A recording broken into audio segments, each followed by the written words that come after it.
Hey everyone, it's Colleen again. Happy Tuesday to you. We are live again with a wonderful guest. Going to change gears a little bit for you today. Today I have Ken Ramirez. Now, Ken, let me tell you how I ended up with Ken. I was looking for talking to a great animal behaviorist and somebody who was experienced in clicker training. And the godmother, if you will, of clicker training is Karen Pryor, who wrote Don't Shoot the Dog. As Ken reminded me, that's been translated into tons of different languages. It was a best-selling. She's written about over almost a couple dozen books, and Ken has co-written some of those books with her. So we have got Ken with us. Ken is a 50-year veteran of animal care and training. He is also a biologist and an I can talk, an animal behaviorist. He served 9 years at Marine World in Texas, also was a trainer and coordinator Ocean Safari in South Padre Island in Texas, and acting as a consultant to many zoo and aquarium programs throughout the world. He began his career working with guide dogs for the visually impaired. Now, isn't that awesome? He's maintained close affiliation to pet training throughout his entire career. He also hosted 2 successful seasons of the pet training television series, Talk to the Animals. We're just very, very fortunate to have Ken with us today. He's going to talk to us about how to make our furry family members, I should say, how to make our furry family members an asset to us instead of a liability. We love them dearly. We don't want them running off. We don't want them attacking people unnecessarily. I say unnecessarily, mind you, and only when it's in self-defense. And we want them to be a part of the family and well-behaved, and that gives them greater peace and better center. So, Ken, thank you very much for being with us today. Well, Kelly, thanks for the invitation. I'm looking forward to chatting with you. Well, our audience is really going to eat this up because you've had this incredible career spanning over 50 years in animal training, working with everything from guide dogs to marine mammals. I'm curious, though, what first drew you to the world of animal training, and how has that journey evolved? Oh gosh, it was a long time ago, but I grew up on a ranch as a youngster in West Texas and in southern New Mexico. So I always had been around animals my entire life. But it was in my later years in high school that I started volunteering for a guide dog organization. And I think that the time that I had with guide dogs really sort of changed the trajectory of my life, because I began to see that you could train these dogs for this very noble purpose. And I thought about playing with dogs all day long, but helping them serve this other mission. I thought that sounds exciting and sounds really fascinating to me. And Mm. so as I pursued a degree at the university, I ended up getting a job at a marine life park. And it turned out that what had learned about training guide dogs is no different than training any other type of animal. All creatures, humans included, learn the same way. It's Mm. just about understanding the science of learning, the science of behavior, and understanding how to apply it. So over the years, I just have taken my career in a lot of different places, working in zoos, working in aquariums. I'm now a consultant for a variety of large dog organizations, whether that be dogs in the military and in law enforcement, guide dogs, service dogs, search and rescue dogs, training professionals who help train pet parents to be better pet parents. And I still consult with a lot of zoos and aquariums as well. So in essence, I am a behaviorist that really focuses on the best techniques to successfully teach and train animals a variety of different things, depending on what someone's looking to train. Well, I think the pet parents, you hit the nail on the head. I know that I would do much better with my 2 dogs if I was a better pet parent. I might have to talk to you for a second afterwards because, I inherited one and she's a doozy. But I have always been a big fan of clicker training, and it was Karen Pryor's book that taught me what I have been able to train my dogs and even my cat. As the executive vice president and chief training officer at Karen Pryor Clicker Training, I'd like to know what's your mission and how does it align with your passion for animal behavior and care? Well, absolutely. Our mission at Karen Pryor Clicker Training is very simple. It's a very simple statement. Is our goal is to help people train better. That's the bottom line. And our entire mission is about educating people about good training techniques and how to train and how to approach using positive reinforcement to build a better relationship with your animals, how to use training techniques to be able to get animals to participate in their own care. But that's what we do. Is we really we're one of the largest positive reinforcement certification organizations in the world. We help teach people to be professional trainers so that they can go out and help pet parents be better pet parents. You know, I remember the first time I experienced clicker training. I had a New Yorkie, just a typical tyrannical puppy, you know, chew on everything, go anywhere, all that. And I said, okay, we got to get serious. We got to start some clicker training. And I started clicker training, and it was my very first foray into that. And she turned into a completely different dog just after our first session. It was almost like she had all this kinetic energy and was just waiting for it to be focused. And it was just amazing to see her overcome with this different personality. And it was just so wonderful to have her as a dog after that. So for those who may not be familiar, can you explain what clicker training is and how Karen pioneered its use in animal behavior? Yeah, first of all, clicker training is just a euphemism for marker-based positive reinforcement training. And when we say marker, we're using things like a clicker, but it doesn't have to be a clicker. The clicker is just a little toy noisemaker, but it's used to help communicate with your pet. So it can be a whistle, it can be a word like good, but the idea is you use positive reinforcement to help build better behavior. And the clicker is just a tool. There's nothing magical about the clicker. I think oftentimes people say, well, I got to buy me a clicker. You don't have to use a clicker. You can actually take a ballpoint pen and use the little clicking sound that makes, or you can use the snap of your fingers, or you can use a whistle. The idea is something that's unique to the environment that the animal doesn't hear every day, that allows you to tell an animal, well done. What you just did in that moment was perfect. That was excellent. And by pairing the click with a favorite toy or with a piece of food or with a game, the animal begins to learn, I like the sound of that click. And they start looking for it, and they learn very, very quickly. It is a wonderful way to really zero in on what it is you want to teach your dog or your cat or your horse to do. Okay, so dog, cat, horse. I think I also read she trained dolphins with the clicker training as well. I mean, so it works with any animal, as you were saying earlier, correct? Yes, the science of learning is the science of learning. And I think people get hung up on the fact that, well, a horse is different than a dog and a cat is different than a bird.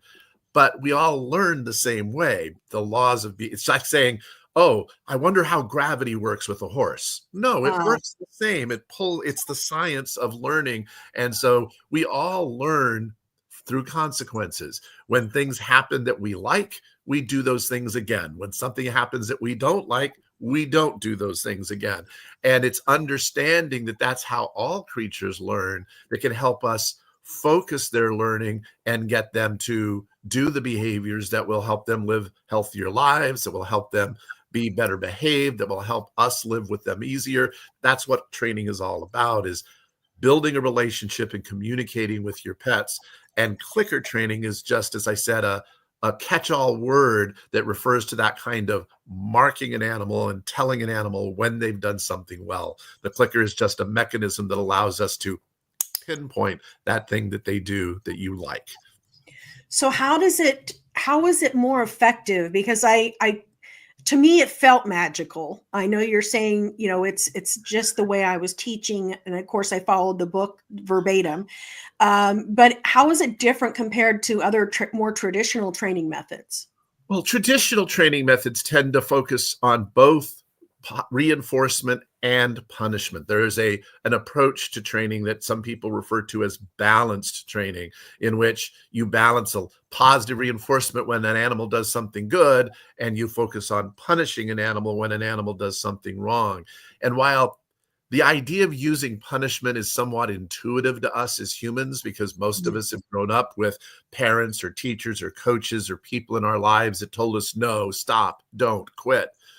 But what Karen really revolutionized, and what we do at Karen Pryor Clicker Training, is help people move away from using punishment, away from using harsher techniques, and focus on positive reinforcement. Because what it does is it builds a stronger relationship. It makes the learner look forward to participating in the learning, because they don't have this fear that someone's going to punish them if they do something wrong. Instead, they're looking for the thing that they want to do that's going to get them, that's going to earn them reinforcement. It's the thing that they're excited for. And so that's what really makes clicker training different from other types of training. It's different than the traditional approach where you punish when an animal does something wrong. And in clicker training, instead of focusing on what you did wrong, what we try to do is focus on, well, if we don't want the animal to do this, what would we rather they do instead? There's got to be an alternative that we can then reinforce, and that way we can build behavior in a much stronger way. And that's what makes clicker training so unique. And of course, the use of the marker makes clicker training different from just other reward-based training, because the marker really helps train faster and helps pinpoint when an animal has done something correct. Interesting.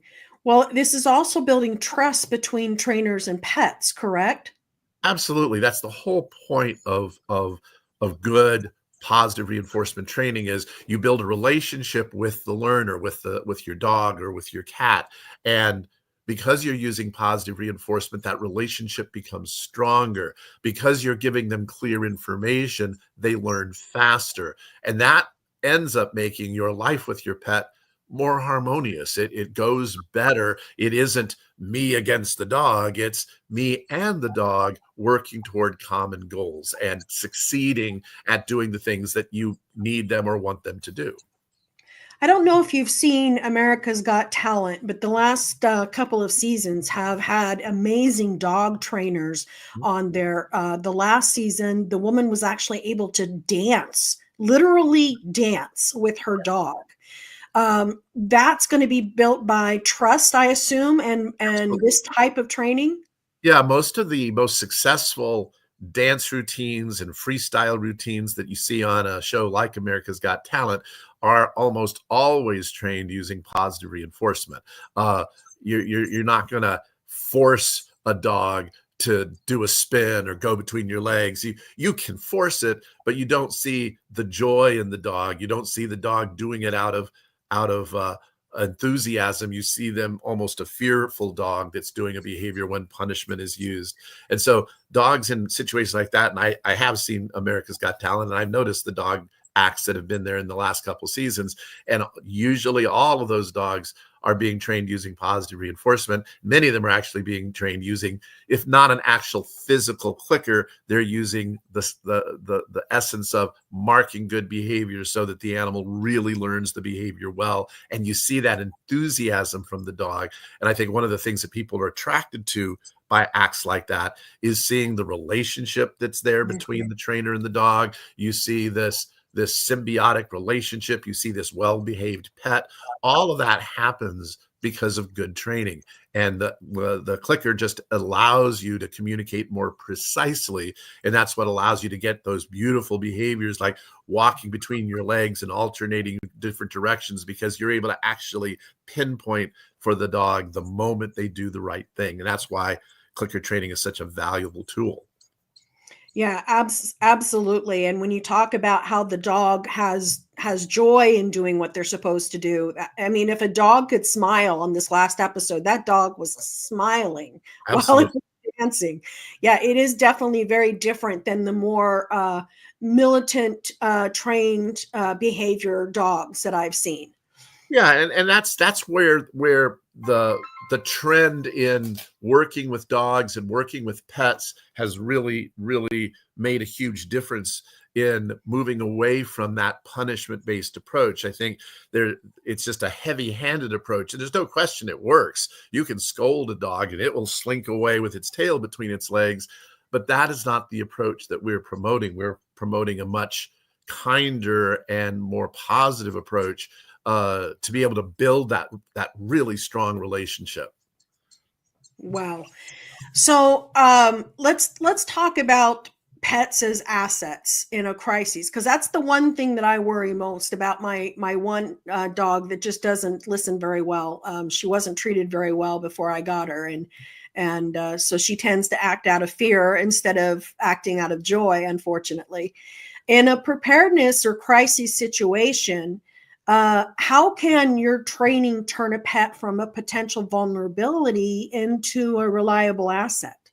Well, I think that it depends on how you look at the question. And the way I would look at that question is in an emergency situation, and I think about weather emergencies like hurricanes, tornadoes, where you're rushing to get out of the house, or your apartment complex is on fire and they're evacuating you, or any kind of really urgent issue that comes forward. One of the challenges that pet owners have, if they're not trained their pets well, is their dog or their cat goes and hides under the bed, or you can't find them anywhere and you don't know where they are. One of the things that a good training program can do can teach you behaviors that are going to help you, like a good recall. With my dogs, I use a whistle, and when I sound that whistle, they come running to me from wherever they are on the property. If they're outdoors or in the house, they come running to me, which then allows me to get them to safety or get them to where I need them to be. Another thing that often happens in emergency situations, sometimes people get into this feeling of, oh, I don't want to put my dog in an enclosed kennel. I don't want to put them in a tight space. But then when an emergency comes in, you find that you need to put them in the kennel. You need you may need to transport them or do something in a kennel. And by teaching the animal that the kennel's a fun place to be, it's where the party happens, it's where good things occur, you can actually cause or teach animals to love going into their kennel, to not. And again, those are the kinds of things that in an emergency, when there's things that are going on, the kennel can be a safe place for your pet to go, and you can teach them to easily and readily go into the kennel instead of fearing going into the kennel because it's a place that's scary, or it's dark, or it's where my parents leave me before they leave to go to work, or things of that nature. Kennels build up this negative association in a lot of pets' minds. But by training a kennel behavior and putting that on a cue and making that a positive behavior, that's really, really helpful. And I find that the recall behavior and the kennel behavior are two behaviors that are really easily trained with a clicker. They're easy to turn those behaviors into fun, exciting things to do, so that the dog will always do them, or the cat will always do them, no matter what the emergency is. In addition, there are things like what I call tactile behaviors or medical behaviors.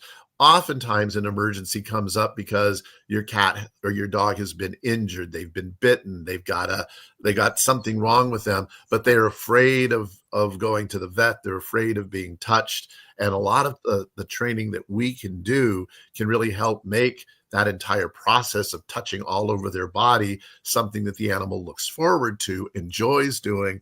And thus, when you need to do something in an emergency, it isn't that difficult. And then beyond those things, you always can teach dogs to do what I call alert behaviors. Oftentimes in a lot of the service dog work or the guide dog work that we do, we purposely train those behaviors. But I also know that in many cases, someone who's elderly or who's hard of hearing may not be able to hear the microwave tone go off, or the phone ringing, or the doorbell ringing.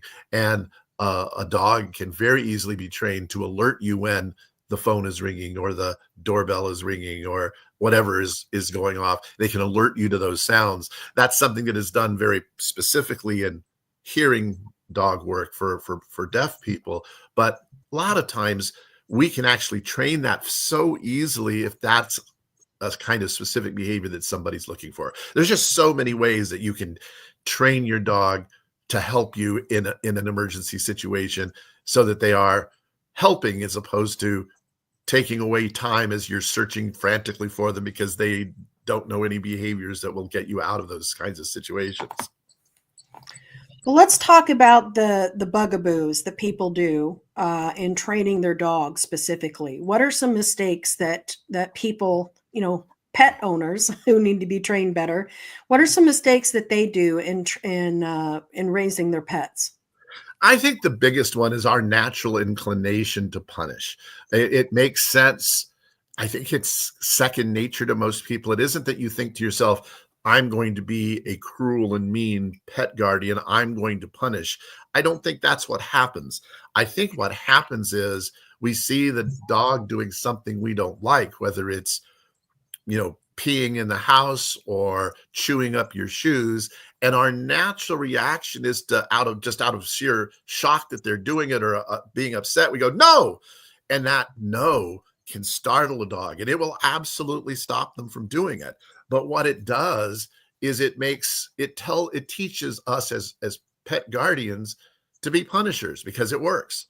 And Mm. our goal as a positive reinforcement trainer is not to ruin that relationship, because dogs are amazingly forgiving, but they will also, if you use punishment like that, they become afraid. And the worst thing that happens, especially if you're talking about emergency preparedness, when we are in an emergency situation, we become tense, we become strident, we become, we don't mean to yell at our partners, and we don't mean to yell at our pets, but we're in a hurry and we're trying to get something taken care of, and you're yelling your dog's name. And that teaches that is an indication, usually for a dog that's been used to being punished, when mom or dad's voice gets high, or when it gets strident, when it gets stern, that means they're in trouble, and they go away. They hide from you. They don't even want to listen to you, because they're so used to you using punishment all the time that they become fearful of you. And that's the worst thing that can happen. And I always try to tell people, because I work with law enforcement and I work with dogs in service dog situations, I always try to teach people that when we are in an emergency, we tend to say things in a tense way. We tend to say things in a more urgent way. And often when we train, we're very happy and we say things in very nice ways. And so a simple cue like asking your dog to come to you, which you trained in a very positive way, suddenly you're in a hurry. And so you're, Fido, come here. And that fear goes through the dog, and they think that they're in trouble. But if you've never punished them, if you actually teach them that a stern sounding voice is just a normal sound, they will respond well to it, especially if they've been trained using positive reinforcement. Interesting. Okay, let's talk about some real life success stories. Can you share some examples where your trainings enabled animals to perform critical tasks like search and rescue, service work, or even in family emergencies? Yeah, I mean, I don't even know where to start. That's what training's all about. With 50 years of experience, I bet you are having a hard time answering that one. It's something that we do every day. I am, search and rescue is the best example. I mean, dogs are a tornado, an earthquake, flood, an explosive device has caused a building to go down. All of those things trap people in difficult situations all the time. Search and rescue dogs go in and they sniff out where people are, find them, alert rescuers where they are, so that people can be brought out safely. I've worked with one disaster search and rescue dog that in his short working life has probably saved 70 to 80 individuals just by himself. And then because I got my start working with guide dogs, every single dog that we place in a home with a blind client, that blind client's life changes completely, because that dog helps lead them through life, let them recognize when a red light turns red and where obstacles are. And it allows them this greater degree of freedom that they would otherwise not be able to have if it wasn't for the guide dog. I recently, just just in November. It was just just about a month ago. I was in Zambia working on a project that I was working on there, and I was teaching a group of locals a snake avoidance protocol. One of the big challenges that a lot of people have that live in places where there are rattlesnakes, or in Zambia there is black mambas and spitting cobras and puff adders, which are super venomous snakes. And you worry about coming into contact with them. You're worried about your dogs coming into contact with them. But because dogs use their nose so well, we can teach the dogs to alert us when there's a snake, and they'll teach them to avoid the snake and move away from it. I was actually teaching a course on this particular project, and I was working with a dog that we had trained several years earlier, and he was just being a good demo dog. And we had hidden some odor of a snake in a certain area that we were going to have people get their dogs comfortable looking for and alerting to. And as we were demonstrating how this works, the dog that I was working with, we were still 100 yards from where the odor was. The dog immediately, he was sniffing around, and he immediately came running over to me and herded me away from where I was, which is what he's supposed to do when he finds a snake. But we were still 100 yards away from our decoy snake. And his owner at first was upset with him, thinking, oh, he got excited and did it too early. And I, being really recognizing what I saw in this dog, I said, don't get upset with your dog. I think he's telling us there's odor right there. And the person said, oh no, we didn't hide odor there. I said, I know we didn't hide odor there, but he was so obviously showing me that there was something there that maybe we accidentally dropped one of our samples in that area. And my assistant got a big stick out and started looking through the area, and out of that area slithered this very dangerous, venomous black mamba that would have killed me had that dog not pushed me away from that situation. So it's just the number of times that dogs or pets can do things that really make a difference in your life is kind of a remarkable thing. And the harder we work to build a relationship, the better we work toward using positive reinforcement, the more joy the dog gets out of interacting with you, and the more likely you're to have instances like that happen. Wow. I'm amazed by the story, but I'm creeping out about the snakes. I used to just say it so casually, black mamba, and I'm, ugh. Well, it's not that it's casual. It's a pretty dangerous snake, but it was a very dramatic illustration to the folks that I was teaching of the power of what this kind of teaching does. But I certainly didn't put myself in that situation on purpose, but the dog certainly saved my life. Wow, that's amazing. Okay, so there's a couple of burning questions here that I just have to know. I assume you have dogs, correct? I do, yes. Okay, so how does the Obi-Wan Kenobi of dog training spoil his dogs? I mean, every day. I mean, I think the power of good training is being able to have fun, give the dogs things that they love every single day. So it means providing them fun treats, providing them fun toys, providing them opportunities to run, providing them opportunities to go sniff of things if that's what they like, providing them with a good place to rest, a comfortable bed. Both of my dogs right now are right next door sleeping, and they both have comfortable beds that they're sleeping in. And I mean, I don't, to me, spoil your dogs makes it sound like you're doing something you shouldn't be doing. Like, don't tell anybody I'm going to do this thing that I shouldn't do. And it's, for me, building a good relationship with your pets and playing games with them and giving them toys and doing things that they enjoy is not spoiling my pets. It's just building a good relationship with my pets and doing that on a daily basis. And so, if that's what we want to call it, is spoiling them, well then yeah, I probably do it 40 or 50 times a day. It's just a normal part of interacting with your dogs, because you love them, you care about them, you want them to have a good life, and And in the training that I do, both of my dogs end up being really good demonstration dogs so that I can show people exactly what I'm talking about. And they can Mm. see the dogs behaving that way, see the dogs doing the things that we need them to do, even under stressful situations, that they still willingly participate in a lot of these things, is just a real excellent way to show off what positive reinforcement can do. Okay, so my next question, I used to have 4 dogs, and I had a cat as well, and she was actually nursed by one of the dogs. I found her when she was very, very young, and one of the poodles, without ever having a litter, immediately started nursing her, and her milk came in, after a week and a half of this. It was crazy.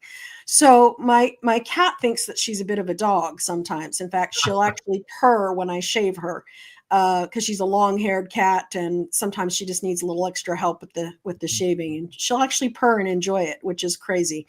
But I'm curious of what's the strangest thing you've ever trained a cat to do? I don't know. It depends on what you call strange. Most people, Well, definitely out of what we normally would think of with a cat. well, that's just it. The challenge with cats is so many people don't think about training. When they think about training, they think about training their dog. They don't think about training their cat. But cats are very, very trainable. You just have to realize their needs and their wants are a little bit different than a dog's. But because I've done a lot of work in the film community, I've trained cats to do all sorts of bizarre things, whether it be wearing a costume, or climbing ropes, or riding in vehicles, riding on people's shoulders. I gotten so used to doing those things, I don't think any of them is strange. I just think of them as unique to that particular situation. Um, I've even I've even had a cat, done a lot of training with cats to be service animals, to be a Wow. hearing ear cat, or to be an alert cat, or things of that nature. Because cats love to train. You just have to find the right secret to unlocking their enthusiasm for training. All right, you hear that, Gracie? You and I have got some work to do. Okay, so we've talked about dogs, and you've worked with such a wide range of animals. Birds, livestock as well, this works on? Oh, absolutely. I used to teach a graduate course at Western Illinois University, and I would say to my students, whether you're training an earthworm or a university graduate, we all learn the same way.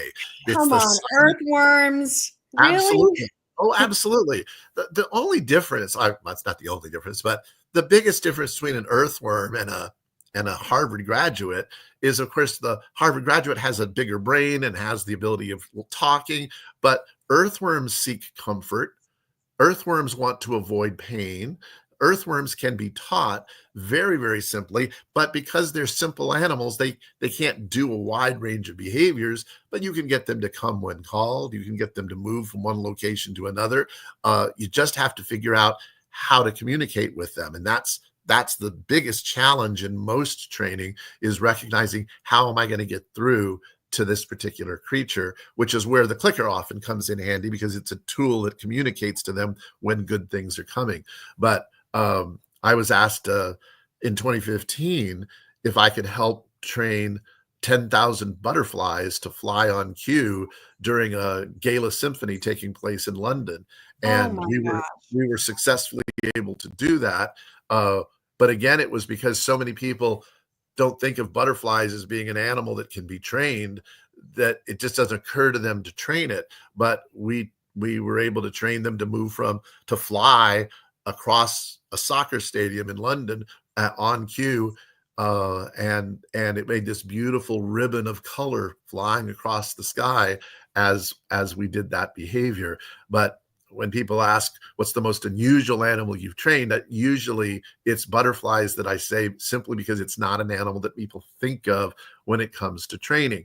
But it is a great example of how all animals learn. If they have a brain, they learn the same way. It doesn't require super intellect to know that if food is over here, I want to go toward food. If something painful or hot is over there, I want to move away from it. And that's what learning is. That's what how everything we do revolves around things that bring us pleasure or things that cause us pain and discomfort. We gravitate toward those things that give us pleasure. We try to avoid those things that we don't enjoy. It comes to how we build relationships with people. We like people that we have fun with, people we care about, people that can have a beer with us, people that we like going to the movie, or that play games with us. We don't like people who are rude, who are condescending, because the people that play games with us and have a beer with us are reinforcing. The people that are rude and condescending to us are punishing. It works the same way. And that's what we have to recognize when it comes to training our animals, is build a relationship and provide those animals with the comforts and the things that they enjoy, and they will be so willing to learn from you and so willing to work with you and do the things that you want them to do. And that's how you get a really well-behaved pet. Well, people are wondering what your reward was for these butterflies to get them to fly in a certain direction. It was nectar. We used a nectar that the same thing that the butterflies look for when they go to flowers and plants, as they get nectar from the variety of flowers that they fly to. We just had nectar that we had extracted and put it in bowls so that they would fly to it on cue. Wow, that's amazing. Yeah, it was a pretty cool. My hat's off to you. You trained butterflies. Holy cow. I just thought that they were captured and then they were released. I didn't ever think of a butterflies flying in a particular direction. I can just hear, Angus the butterfly getting out of line. Now come on, Angus, get back with the group, All right, so someone who has a stubborn or anxious pet, how can your training methods help overcome those challenges, especially one that maybe has been abused in the past, or reliable behaviors? I think one of the first things is we always try to tell people to recognize that all behavior occurs for a reason. So when we call an animal stubborn, the question really is, well, why are they acting in that way that we think of as stubborn? And usually you hit it on the head. It's not that they're stubborn. It's that their past experience in this situation has been traumatic.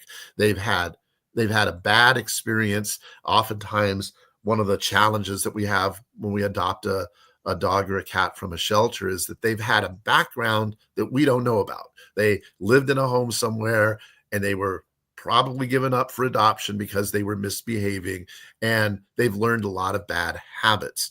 A big part of dealing with an animal, a dog that's reactive, that's aggressive, that digs up your garden, that chews up your shoes, that refuses to listen, is because they've never had a good experience listening to people. When you think about things that we don't like about dogs, it's usually those things that are natural. Dogs naturally poop. They naturally pee. They naturally roll in the dirt. They naturally dig. They naturally bark.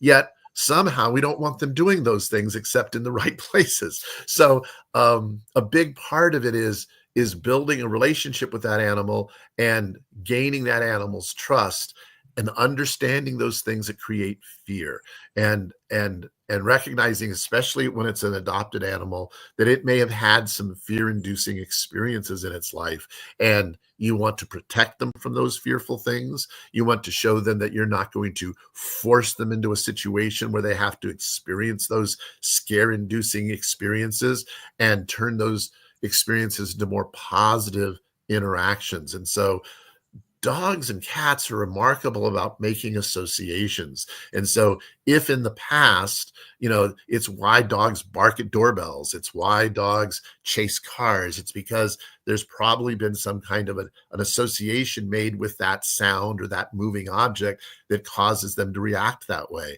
And one of the things we do is we change that association. There's this condition, what we call, and scientifically refers to as a conditioned emotional response. Their emotional response to certain things is fear, anger, aggression. And what we want to do is turn that trigger, that thing that causes them fear, into something that causes them joy or comfort, or let them see that we're not going to bring that fearful thing into their life. We're going to protect them from that thing so that they relax and become less nervous, less worried, much more comfortable in the situation they're living in. Oftentimes when it comes to dealing with behavioral problems, what a good professional trainer will do is they'll come into your home and look at the kinds of things, look at your dog's behavior and say, oh, he looks fearful. I think he's afraid of this, that, or the other. How can we change that? Do we either change something that we're doing that's causing the dog's fear, or do we change the way the dog perceives what we're doing so they don't think of it as a fearful thing anymore, and they associate it with a more pleasant experience instead? And so that's one of the reasons dogs don't like going to the vet, because always going to the vet is generally uncomfortable. And if you want to change that fear, there are ways to do it. Just a question of how badly do you want to, how much do you want to change it? If you're one of those people that only takes your dog to the vet once every 6 months, well, maybe you don't worry about it. You go, well, it's just a once, twice a year thing. I'm not going to worry about it. But if your dog has a fear of cars driving by, and cars drive by your home every day, that might be something you want to change, that association. Maybe they were hit by a car. Maybe they were around cars that honked at them all the time. And it causes that association to be, I'm afraid of cars. I want to bark at cars. And usually when an animal's barking, what it means is they want that thing to go away. The thing that will make them feel more comfortable is giving them distance. So you can find ways for the dog to learn that they don't have to bark to make the bad things go away. You will help take them away from the bad things, and suddenly their life becomes better. They become trusting of you, and you're able to gain that trust and use that to your advantage. Wonderful. Wonderful. You've worked with an astounding variety of animals and situations. Is there a surprising moment that stood out in your career? Oh my goodness, it's hard to say. I mean, certainly the butterfly story was one of them. I remember when I got the call, it was from a botanical garden in London asking, if I would be interested in helping them train butterflies. And they had called all over Europe looking for someone who would help them. And everybody said, I don't know about how to train butterflies. You might want to call this guy in the United States who's always saying that he can train an earthworm. And so they gave me a call. And I, in first talking with them, I said, the questions were really, can a butterfly be trained? And of course, I'd never trained one, but knowing what I know about how behavior works, I said, well, of course they could be. But I would need someone who understands what they see and what they need to be reinforcers, etc. And she said, well, we got the butterfly biologists on board, and they can help you. And I remember as soon as I had agreed to participate in the project and I hung up the phone, I found myself panicking, going, oh my God, I don't know anything about butterflies. They're small, they're pretty, they fly, but I didn't know what they would be reinforced with. I didn't know what the cues were.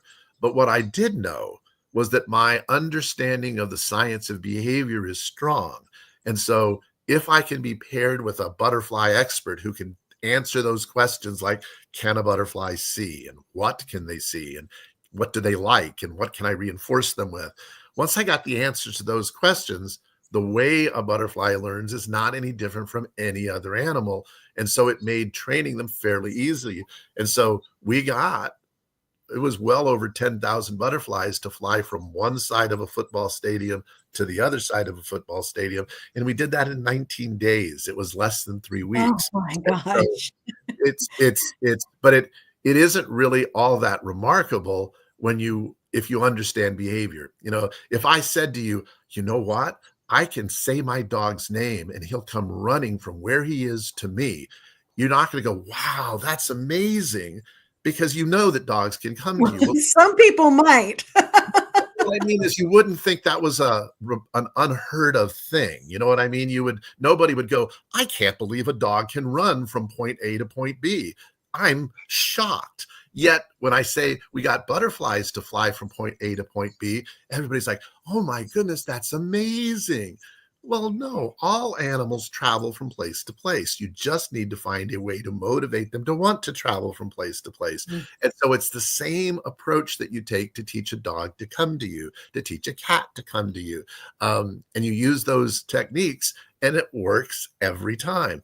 And so, but anyway, your question was really something that surprised me. I think the surprise was that someone asked me to train a butterfly.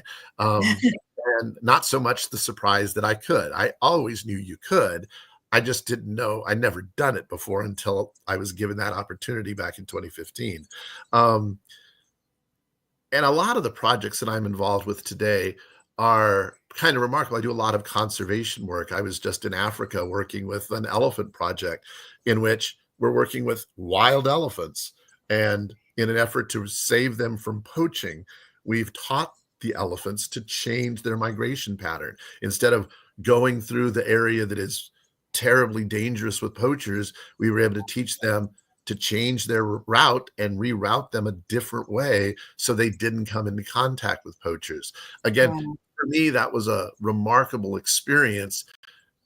And we were working with elephants out in the wild in the middle of the savannah, and yet we were able to change that behavior and make those changes so that we could save their lives. And those are the kinds of really dramatic examples of behavior change. And for me, working with an animal like a dog, which is a domesticated animal that's used to being around people, that's easy. It's the butterflies and the elephants out there in the wild that you're training that are far, far more difficult because you don't have the ability to control their environment as well as we can with a dog or a cat in our home. And because we can control the environment that the dog and cat lives in, we have the ability to shape and change their behavior. Wow, this has been just a wonderful masterclass. It's given me hope for what's possible. Reminded me of what I've embraced previously. I'm going to resolve to do better with my problem child, instead of just accepting, yeah, she's a problem child and I'll just love her anyway. But I'd like her to be more safe and secure in my household. So where would you suggest somebody to start in learning your clicker training? Which direction would you point them? There's a couple of ways that I would go. I would certainly point people toward our website, KarenPryerAcademy.com. And because there, we offer lots of courses. For the beginner who's just starting out, I wouldn't direct you toward our professional certification courses, but we do have beginning courses. We have a course called Train Your Cat. We have a course called Dog Trainer Foundations. Those are two courses that are great places for the beginner to learn about training. There's lots of good books out there as well, but those both the Train Your Cat course and the Dog Trainer Foundations course are just really good places for beginners to get some education online with online learning, and give you the chance to try stuff out with your pet, learn the skills of clicker training, learn how you can develop a better relationship, learn a lot of basic skills like teaching an animal to come, teaching an animal to go comfortably into a kennel, all of those things, walk on a leash comfortably. All of those are things that we teach in some of those basic courses. And so that's where I would direct people if they were just starting out and wanting to go, how can I find out more about clicker training with my pet? So for those who are listening to this, it's Karen Pryor. Pryor is spelled with a Y. So Pryor. So KarenPryerAcademy.com. And of course, any of the books, the litany of books that she's written, or Ken himself. Ken, I can't thank you enough. Thank you so much. And we appreciate your time and your invaluable work. I mean, you've clearly changed the lives of thousands, if not more, people just by being able to see, a herd, if you will. I don't know what a herd of butterflies are called, a colony. I don't know, but just by being able to see that and to be able to see success and build trust with their furry family members. Thank you so much, Ken. Thanks for the invitation. Happy to be here.